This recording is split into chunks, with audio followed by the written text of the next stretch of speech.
Hello नमस्कार साथियों, स्वागत है आपका। मैं मोनू कुशवाहा स्वागत करता हूं आपका आज के क्लास में।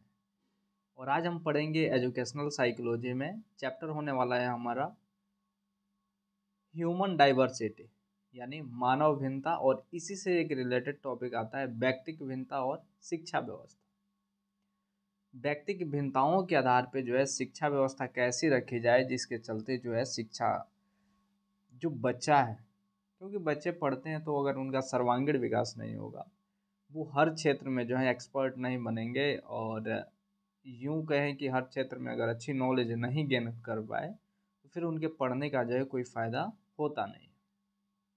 तो व्यक्तिक भिन्नता का जो है शिक्षा के साथ वो क्या रिलेशन है, कैसे को रिलेट करता है, इसी के बारे में हमें पढ़ना है। तो आइए और शुरू करते हैं। सबसे पहले कि व्यक्ति जो मानव भिन्नता या फिर जो है व्यक्तिक भिन्नता, जिसको हम इंडिविजुअल डिफरेंस बोलते हैं, तो इसका जो है अर्थ क्या होता है। क्योंकि मेनली जो है जब हम किसी भी चीज़ का अर्थ जब जानने लग जाते हैं, जब जान जाते हैं, तो उसके स्वरूप को भी हम थोड़ा बहुत जान जाते हैं और उसकी विशेषताओं को भी थोड़ा बहुत हम जानने लग जाते हैं। और इसके साथ साथ कुछ उसके जो दोष होते हैं वो भी हम जानने लग जाते हैं। तो ये और शुरू करते हैं कि मानव भिन्नता या फिर जो है व्यक्तिक भिन्नता, इसका अर्थ क्या होता है। ऐसे तो नॉर्मली चीज़ है कि मानव मतलब ह्यूमन, और ह्यूमन में जो है भिन्नताएं, जैसे कि हो सकता है कि वो शिक्षा से भिन्नता हो, सोच से हो, व्यवहार से हो, शरीर शारीरिक बनावट से हो, और भी कई तरह के जो है भिन्नताएं वो चलती हैं। तो इसी से जो है रिलेटेड ये जो चैप्टर होने वाला है, और आई थिंक कि ये बहुत ही इम्पोर्टेंट चैप्टर है होने वाला है। तो आइए और शुरू करते हैं। हर व्यक्ति जो है शारीरिक और मानसिक शील गुणों में जो है दूसरों व्यक्ति से जो है दूसरों से वो अलग होता है, भिन्न होता है। शारीरिक रचना, रंग रूप, कद आदि गुणों में जो है शारीरिक शील गुण, इन्हें हम कहते हैं, जिन्हें हम खुली नज़रों से भी देख सकते हैं। दूसरी ओर बौद्धिक योग्यता, अभिरुचि, मनोवृत्ति, रुझान, उपलब्धि, आकांक्षा और जो है आदि जो गुण को हम क्या बोलते हैं, मानसिक शील गुण बोलते हैं। और इन्हें जो हमें खुली नज़रों से नहीं देख पाते हैं। तो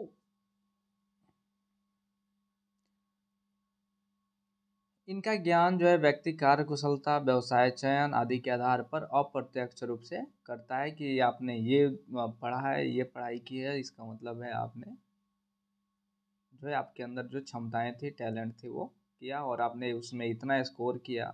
ये आप व्यवसाय कर रहे हैं, ये आप जॉब कर रहे हैं, इस गवर्नमेंट में है या प्राइवेट में है, या फिर अपना व्यवसाय कर रहे हैं, क्या है क्या नहीं है, गवर्नमेंट सेक्टर में है, प्राइवेट सेक्टर में है।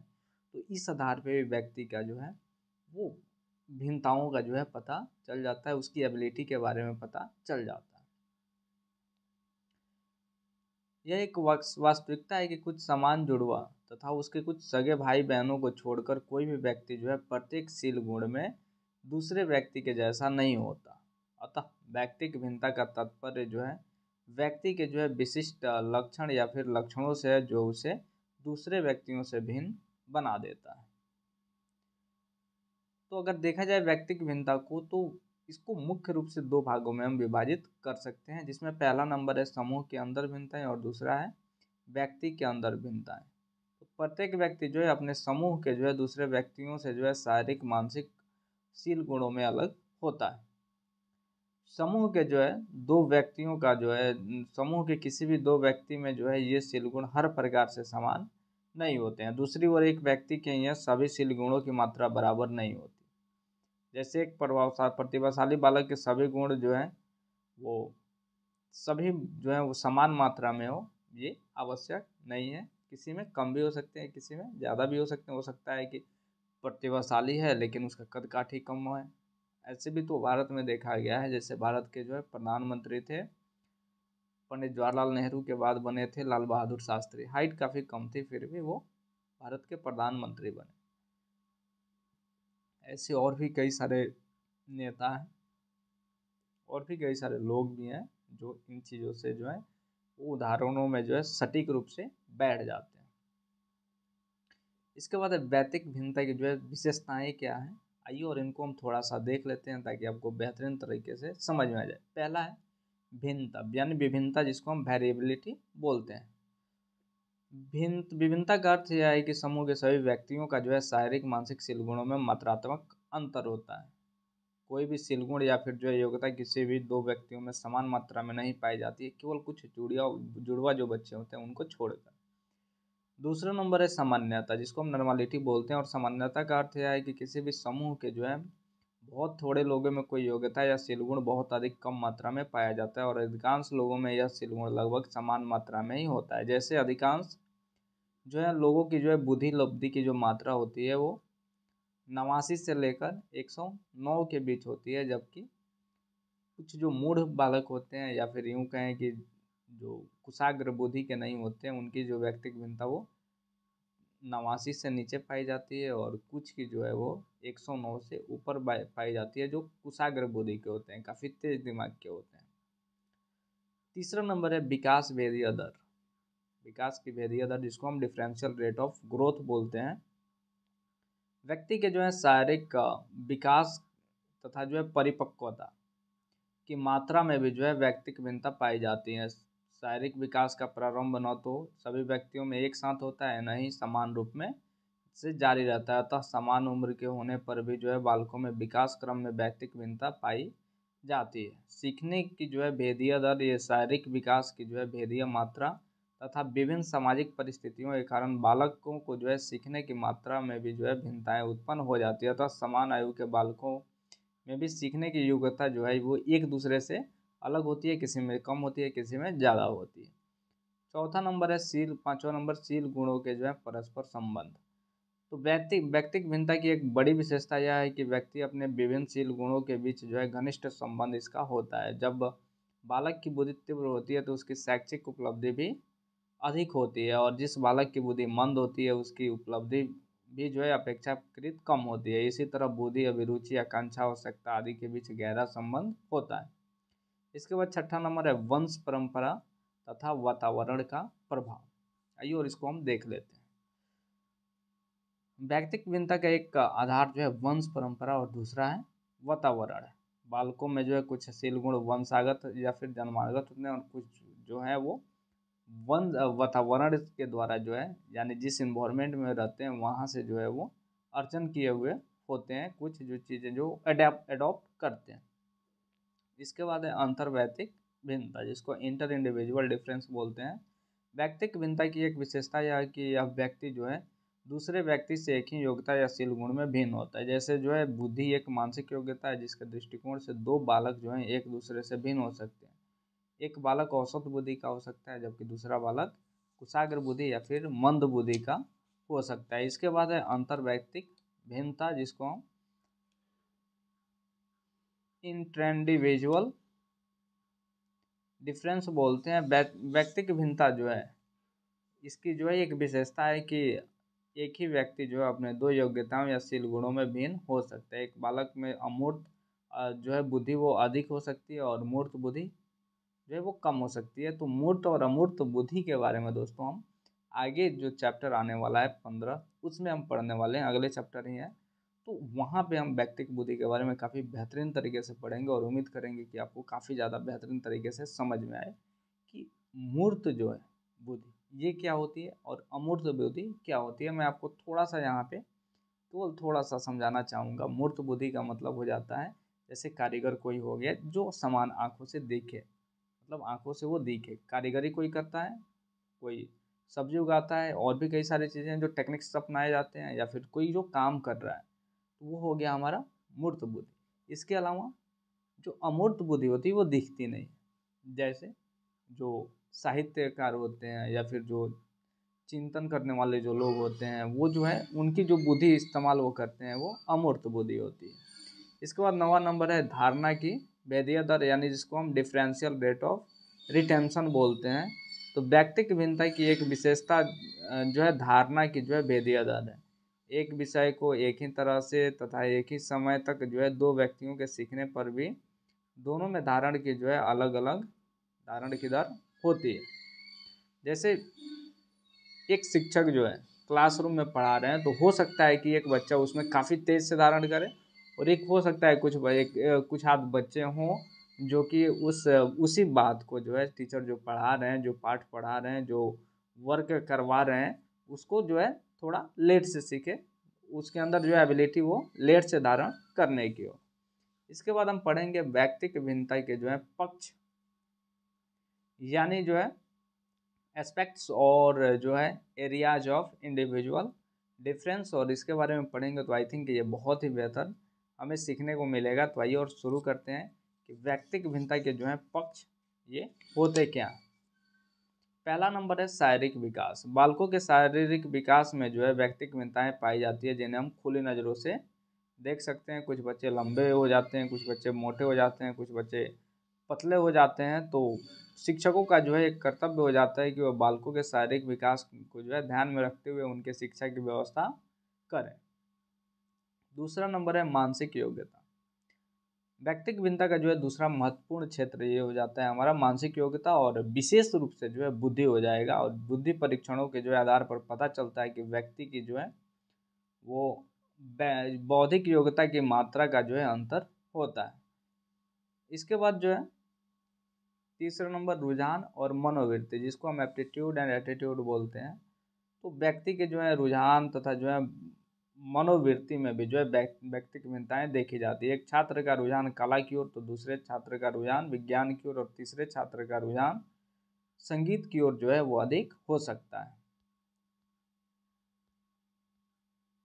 रुझान के साथ साथ छात्रों की मनोवृत्ति में भी जो है व्यक्तिक भिन्नताएं पाई जाती हैं। एक व्यक्ति जो है वस्तु तथा संस्था के प्रति एक छात्र की मनोवृत्ति अनुकूल होती है और दूसरे की जो है प्रतिकूल हो सकती है।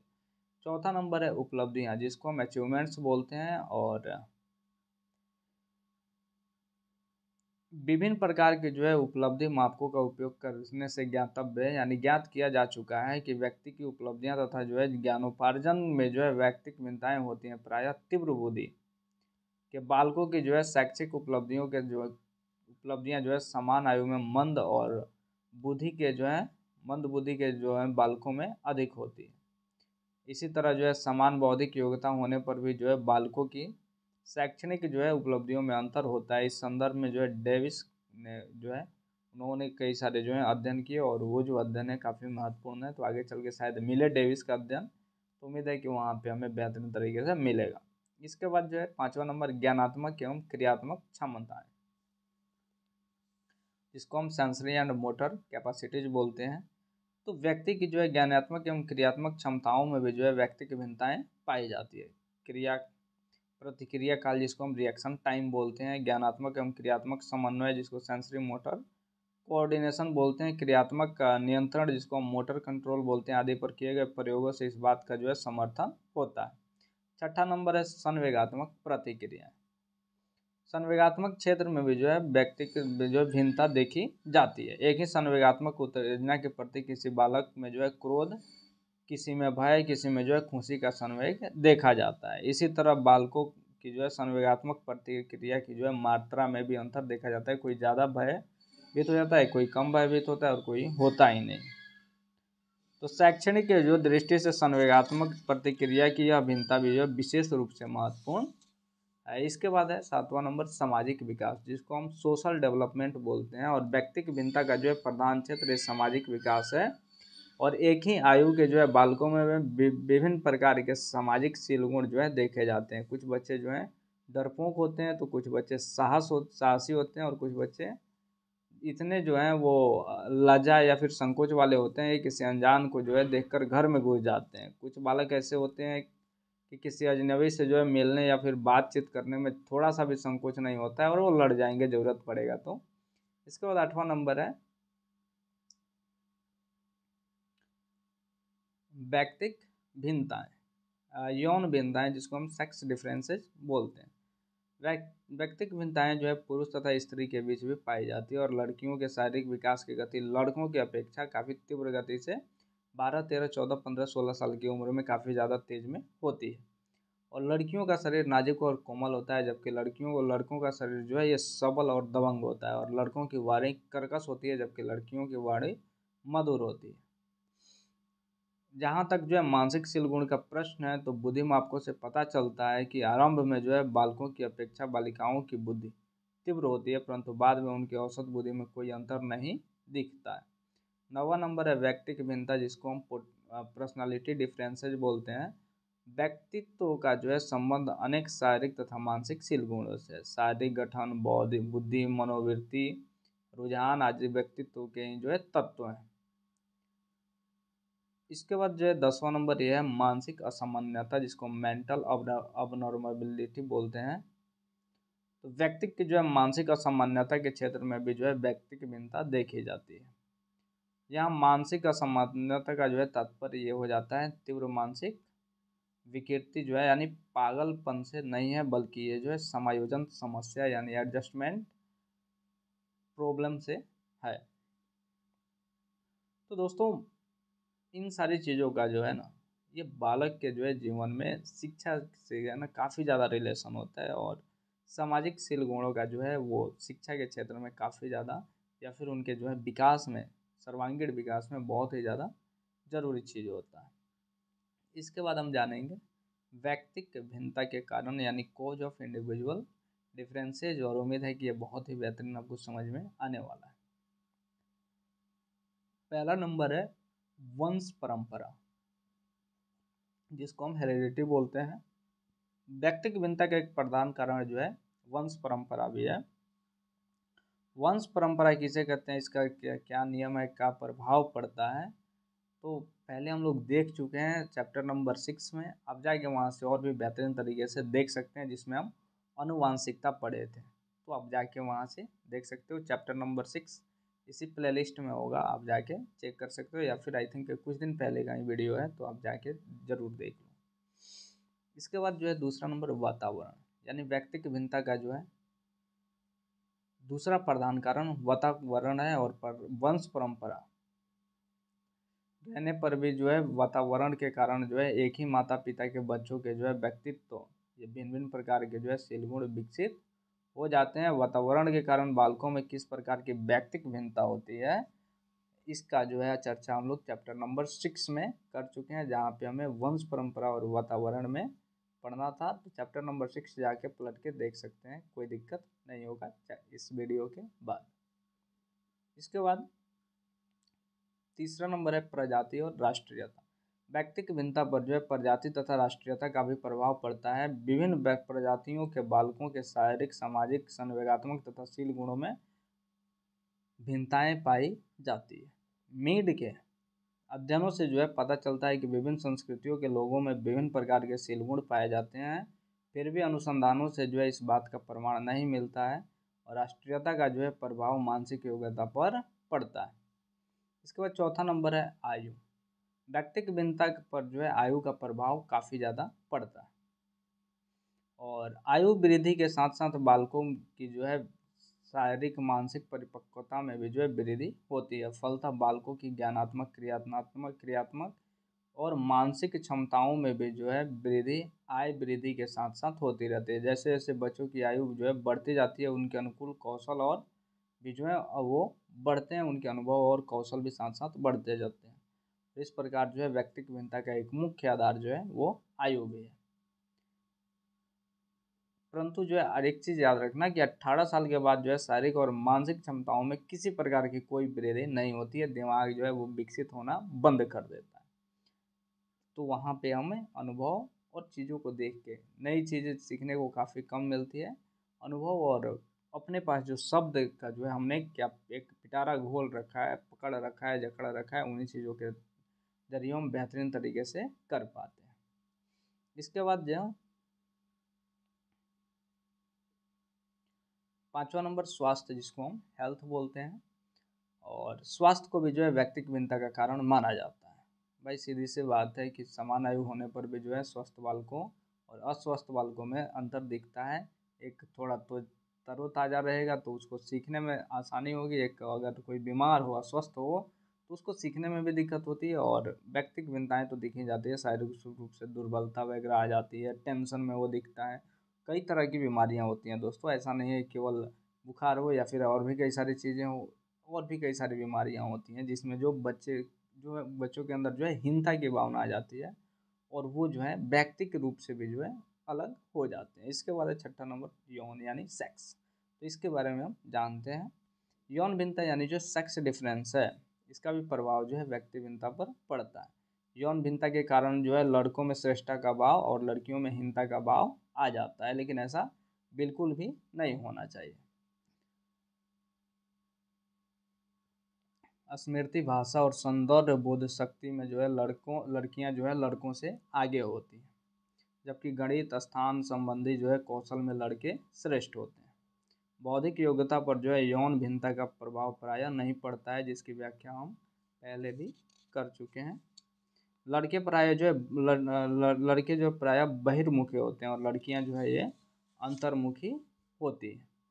इसके बाद जो है हम पढ़ेंगे 7वां नंबर परिपक्वता। तो आइए और परिपक्वता के बारे में भी हम थोड़ा सा देख लेते हैं कि जो मैचुरेशन है ये कैसे जो है काम करता है, इसमें प्रभाव क्या पड़ता है, जिसको हम बोलते हैं कि मैच्योर है वो लड़का या फिर वो लड़की, और एक व्यक्ति के लिए बोला जाता है कि वो इमैच्योर है, मतलब मैच्योराइजेशन उसके अंदर परिपक्वता नहीं है। व्यक्तिगत भिन्नता के कारणों में जो है एक कारण जो है परिपक्वता है, जैसे शारीरिक परिपक्वता, बौद्धिक परिपक्वता, यौन परिपक्वता आदि। एक वास्तविक एक बालक में जो है संभव है कि परिपक्वता की जो है रफ्तार ये अधिक तेजी से, और दूसरे में संभव है कि उसके अंदर परिपक्वता की जो रफ्तार ये काफ़ी धीमे हो, क्योंकि जो है यह वास्तविक है कि परिपक्वता की दर में जो है अंतर होता है। तभी तो दास ने 1998 में कहा है कि विशिष्ट व्यवहार प्रतिरूपों के विकास में परिपक्वता जो है महत्वपूर्ण भूमिका निभाती है। इसके बाद 8वां नंबर है बुद्धि, जिसको हम इंटेलिजेंस बोलते हैं। और व्यक्तिगत भिन्नता का जो एक आधार बुद्धि और बौद्धिक स्तर है। जो बालक तीव्र बुद्धि के होते हैं उनकी शैक्षणिक जो उपलब्धि जो है समान आयु के मंद अथवा जो है औसत बालकों की बुद्धि की शैक्षणिक उपलब्धता से अधिक होती है। इसी प्रकार अन्य क्षेत्रों में भी जो है तीव्र बुद्धि, सामान्य बुद्धि और मंद बुद्धि के बालकों की व्यक्तिगत भिन्नताएं भी देखी जाती है। इसके बाद 9वां नंबर है आवश्यकता। आइए और इसको हम थोड़ा सा देख लेते हैं आवश्यकता को। बालक की जो है व्यक्तिगत आवश्यकताओं के कारण उसके जो है व्यवहार प्रतिरूपों में अंतर देखा जाता है, और शैक्षिक उपलब्धि जो है ये अध्ययन, विषय का चयन और व्यवसाय का चयन जो है आदि में व्यक्तिगत भिन्नता का जो है एक मुख्य आधार आवश्यकता की जो है विविधता है। इसके बाद 10वां नंबर है संस्कृति, जिसको हम कल्चर बोलते हैं, और व्यक्तिगत भिन्नता का एक मुख्य आधार जो है मुख्य कारण ये संस्कृति भी होती है। संस्कृति भिन्नता के कारण जो है व्यक्ति जो है शील गुणों में भी जो है भिन्नता उत्पन्न आ जाती है, व्यक्तित्वशील गुणों में भी जो है भिन्नता उत्पन्न हो जाती है। और इसी तरह सांस्कृतिक भिन्नता के कारण जो है समान आयु होने पर भी भिन्न भिन्न संस्कृतियों के जो है बच्चों का व्यवहार प्रतिरूपों में जो है गुणात्मक एवं मात्रात्मक भिन्नताएं पाई जाती है, और ऐसी बात किस्कर ने 1985 ईस्वी में कही है। इसके बाद व्यक्तिगत भिन्नता और शिक्षा के बारे में हम जानेंगे। आखिर इसका जो है एक दूसरे के साथ क्या संबंध है, क्या रिलेशन है, तो आइए और देख लेते हैं। और शिक्षक के साथ जो है वो क्या और कैसे जो है समन्वय ये दोनों शब्द जो हैं वो बैठा पाते हैं, तो आइए और देख लेते हैं इसको।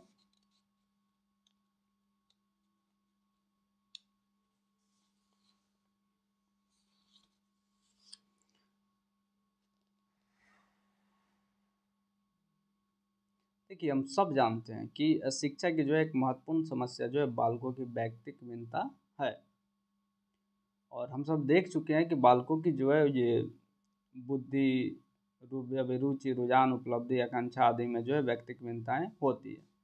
अतः एक ही तरह की शिक्षा जो है एक ही तरह के शिक्षा प्रणाली में जो है सभी बालकों के लिए वो समुचित नहीं हो सकती है। शिक्षा का उद्देश्य जो है बालकों में जो है निहित व्यक्तिगत क्षमताओं के जो है सहज विकास में सहायता करना है। प्रायः स्कूलों में जो है सभी बालकों के लिए एक ही तरह की जो है शिक्षा प्रणाली या फिर शिक्षा व्यवस्था होती है, और सबों को जो है एक साथ एक ही पाठ्यक्रम की शिक्षा एक ही अध्यापन विधि से दी जाती है। इसमें न तो बालकों की शिक्षा की जो है समुचित रूप से जो है हो पाती है, और न उनके अभियोजन में जो है कोई सहायता मिलती है। अतः शिक्षा जो है मनोवैज्ञानिक के समक्ष एक समस्या उपस्थित होती है कि बालकों कि जो है व्यक्ति की भिन्नताओं को ध्यान में रखते हुए उनकी शिक्षा की कैसी व्यवस्था की जाए जिससे उनका सर्वांगीण विकास हो सके। और इसके लिए शिक्षा के जो है निम्नलिखित कुछ आधार हैं, आइए उनको देख लेते हैं। पहला नंबर है समूहीकरण। समूहीकरण का मतलब क्या हुआ?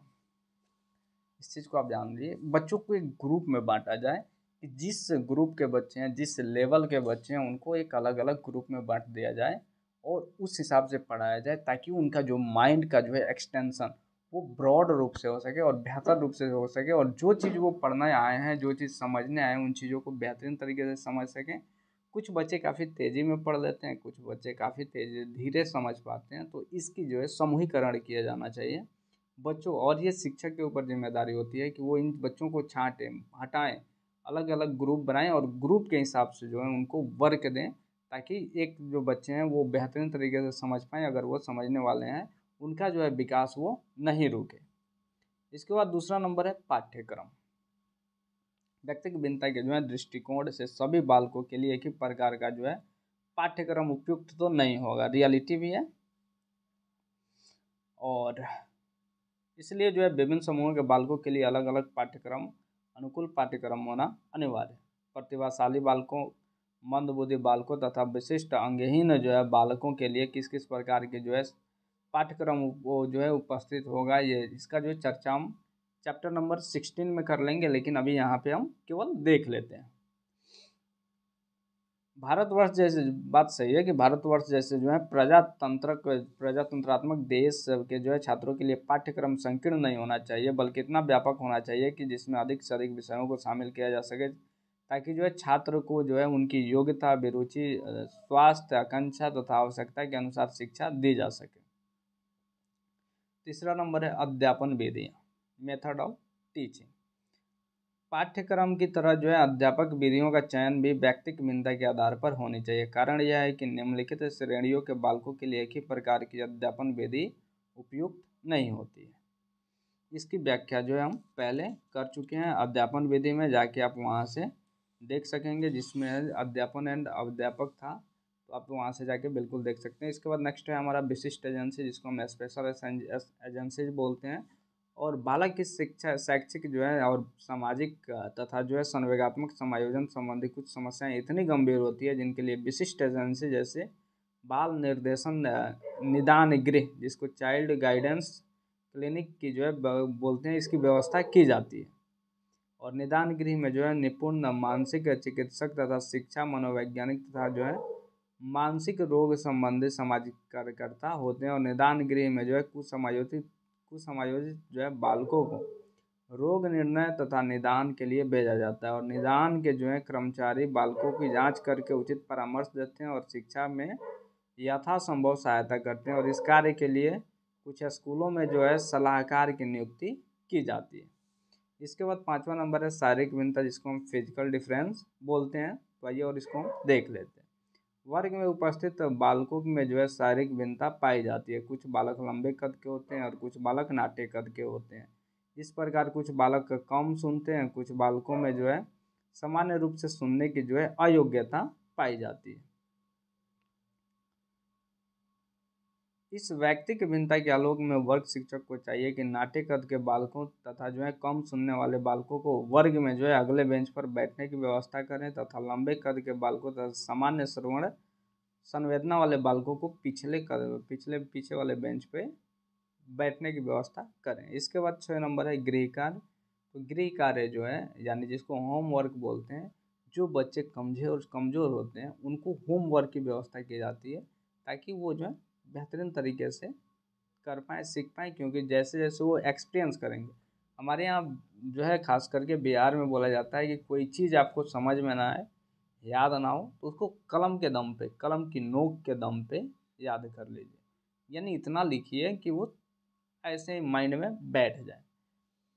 इसके बाद 7वां नंबर है शैक्षिक निर्देशन। व्यक्तिगत भिन्नता के अध्ययन से जो है शिक्षकों को यह सुविधा होती है कि बालकों को उनकी बौद्धिक योग्यता, अभिरुचि, आवश्यकता, सामाजिक आर्थिक स्थिति को अनुकूल शिक्षा की सलाह देते हैं। इससे बालकों की जो है शिक्षा समुचित रूप से संभव हो पाती है।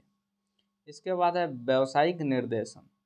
व्यक्तिगत भिन्नता के आधार पर जो है शिक्षक अपने शिक्षार्थियों को उनकी बुद्धि, अभिरुचि, धातु स्वभाव आदि के जो है अनुकूल सलाह देने में सक्षम होते हैं, और इस आधार पर वे व्यावसायिक समायोजन स्थापित करते हैं। 9वां नंबर है अलाभान्वित बच्चों की शिक्षा। व्यक्ति के भिन्नता के अध्ययन से जो है शिक्षकों तथा जो है अधिकारियों को लाभान्वित बच्चों की शिक्षा तथा उनके समायोजन की जो है व्यवस्था करने में मदद मिलती है। लाभान्वित बच्चों की अपेक्षा जो है अलाभान्वित बच्चों में सीमित बौद्धिक योग्यता, भिन्न जो है अभिरुचि, भिन्न मनोवृत्ति तथा भिन्न आवश्यकता जो है पाई जाती है। और इन सारी बातों को ध्यान करते हुए उनकी शिक्षा के जो है व्यवस्था करने पर उनका जो है सर्वांगीण विकास हो भी सकता है। तो ये था दोस्तों हमारा चैप्टर जिसमें हमने सीखा मानव भिन्नता, जिसमें व्यक्ति भिन्नता और शिक्षा व्यवस्था के बारे में पढ़ना था। तो उम्मीद है कि आपको समझ में जरूर आया होगा। तो ये था। इसके बाद जो है बाद वाला जो चैप्टर है वो करीब थोड़ा बड़ा चैप्टर है, तो उसको हम एक ही चैप्टर को 2-3 पार्ट में लेके आएंगे ताकि आपको बेहतरीन तरीके से समझ में आ जाए। तो उम्मीद है कि आपको समझ में ज़रूर आया होगा। मिलते हैं फिर कल के नेक्स्ट क्लास में, जो कि चैप्टर नंबर होगा हमारा 15 और ये होगा मानव भिन्नता, जिसमें जो है बुद्धि और सर्जनात्मकता यानी जो इंटेलिजेंस एंड जो है क्रिएटिविटी के बारे में जानेंगे। तो उम्मीद है कि आपको बहुत ही बेहतरीन तरीके से समझ में आने वाला है। फिर मिलते हैं कल।